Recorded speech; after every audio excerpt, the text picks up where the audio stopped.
नमस्कार दोस्तों, आज हम बात करेंगे एक ऐसे संकट के बारे में जिसे जानकर आपका दिल दहल जाएगा। यह संकट है कनाडा के टोरंटो शहर में हो रहे भुखमरी के संकट का, जहां फूड बैंक पर हर दिन इतनी भारी मांग बढ़ गई है कि यह शहर की कुल जनसंख्या से भी ज्यादा हो चुकी है। आखिर ऐसा क्या हो रहा है? क्यों टोरंटो के लाखों लोग एक साल में 3,49,000 बार फूड बैंक का रुख कर रहे हैं? चलिए जानते हैं इस रिपोर्ट के बारे में और समझते हैं इस संकट के बारे में जो सिर्फ टोरंटो तक सीमित नहीं है बल्कि पूरे कनाडा में बढ़ता जा रहा है। 2023 से 2024 के बीच टोरंटो में 3,49,00,000 लोगों ने फूड बैंक का इस्तेमाल किया और यह संख्या पिछले साल की तुलना में 1 करोड़ ज्यादा है। यानी टोरंटो की कुल जनसंख्या लगभग 2.8 मिलियन है, लेकिन इन आंकड़ों के मुताबिक फूड बैंक पर आने वाले लोग पूरी टोरंटो की जनसंख्या से भी ज्यादा हैं।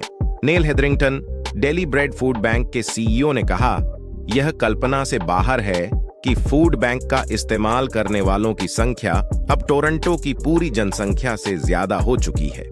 पहली बार फूड बैंक इस्तेमाल करने वालों की संख्या भी बढ़ी है। रिपोर्ट के अनुसार बहुत से लोग जो पहले कभी फूड बैंक के बारे में नहीं सोचते थे, अब उन्हें अपनी भूख को शांत करने के लिए आपातकालीन सेवाओं का सहारा लेना पड़ रहा है। वहीं कुछ लोग बताते हैं कि उनकी नौकरी और वेतन बढ़ा है, फिर भी महंगाई और जीवन यापन के खर्चे ऐसे हैं कि वे खुद को संभाल नहीं पा रहे। स्टैटिस्टिक्स कनाडा के मुताबिक टोरंटो के 24.9% घरों में खाद्य असुरक्षा है, यानी हर 4 में से 1 व्यक्ति को पर्याप्त भोजन नहीं मिल पा रहा।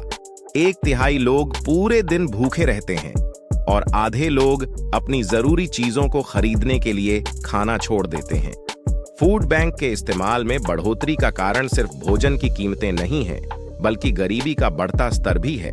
2021 से 2022 तक कनाडा में गरीबी दर 9.9% तक पहुंच चुकी है, जबकि टोरंटो में यह 12.6% है, यानी हर 8 में से 1 व्यक्ति गरीब है।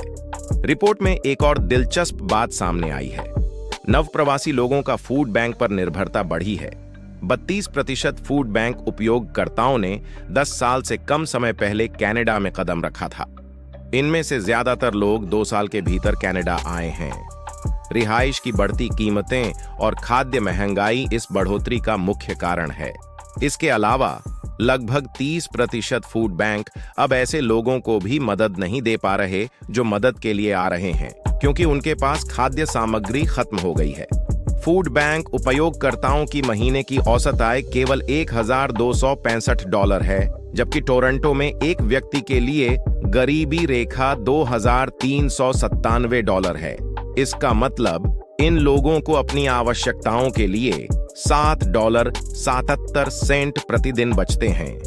आवास की लागत इतनी ज्यादा है कि 73% लोग अपनी आय का आधा हिस्सा किराए में खर्च कर देते हैं और 20% लोग अपनी पूरी आय किराए में दे देते हैं।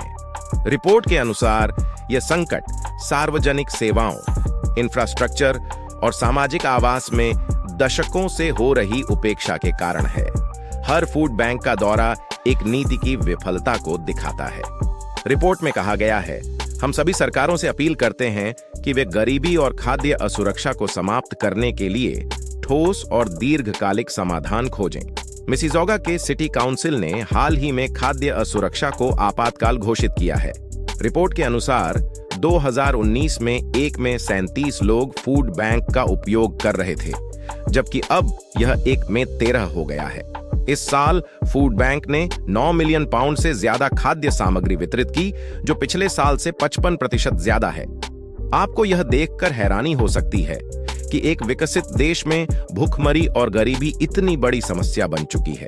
भारत जैसी विकासशील अर्थव्यवस्था में अगर हमने समय रहते कदम नहीं उठाए तो कहीं हम भी इस संकट का सामना न करें। भारत की बढ़ती गरीबी, महंगाई और बेरोजगारी ने पहले ही लाखों परिवारों की हालत बिगाड़ दी है। ऐसे में यदि भारत ने सार्वजनिक सेवाओं और सामाजिक सुरक्षा पर ध्यान नहीं दिया तो यह संकट और भी गहरा सकता है। कनाडा में यह संकट हमें यह सिखाता है कि महंगाई, गरीबी और खाद्य असुरक्षा जैसे मुद्दे महत्वपूर्ण नीति फैसलों और समय पर कार्रवाई के बिना कभी सुलझ नहीं सकते। क्या भारत इस चेतावनी को समझेगा और समय रहते इसे हल करने की दिशा में कदम उठाएगा?